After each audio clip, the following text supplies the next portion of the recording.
अनि यहाँनिर पनि अर्को ठाउँ भन्नु यहाँ चाहिँ भनेको स्याउ लगाउने तरिका फलफुल लगाउने तरिका भनेको यहाँ चाहिँ अब मैले खतरा चाहिँ सिकेँ है अब फेरि यहाँ चाहिँ कस्तो रहेछ भन्दाखेरि यो चाहिँ भनेको हाम्रो धेरै गहिरो गहिरो खाल्डोहरू खन्छ नि यहाँ चाहिँ त्यस्तो गहिरो गहिरो खन्दैन चाहिँ कि सानो सानो खाल्डाहरू चाहिँ बनाएर पनि चाहिँ भनेको गर्दो रहेछ एकदम सानो क्या जस्तै 1 बिर्ता बराबरको चाहिँ भनेको खाल्डो बनाएर पनि रोप्दो रहेछ स्याउ चाहिँ भने कस्तो खतरा खालको स्याउ हुन्छ 1 वर्षमै फल्ने त्यो फुजी टाइपको स्याउ हुन्छ नि त्योभन्दा अर्कै खालको स्याउ हुँदो रहेछ कि यहाँ सम्भव भएसम्म भनेको यो स्याउलाई भनेको नेपालमा चाहिँ भनेको हामीले लगाउनुपर्छ भन्ने मेरो कन्सेप्ट चाहिँ आइसकेको छ तर यस्तो खतरा ठाउँ छ क्या भनेको एकदम चाहिँ होइन यति उच्च भूभाग छ तर जताततै समथल जङ्गलको बिचमा कहीँ पनि खाने ओखर स्याउ नास्पतिहरू अनि दाडिमहरू अनि लगायतका फलफुलहरू चाहिँ भनेको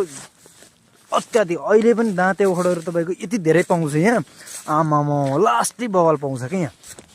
त्यही भएर चाहिँ भनेको अहिले म त ओखरहरू पनि तपाईँलाई चाहिँ जम्मा देखाउँछु यहाँ चाहिँ फलफुलको लागि चाहिँ खतरा ठाउँ रहेछ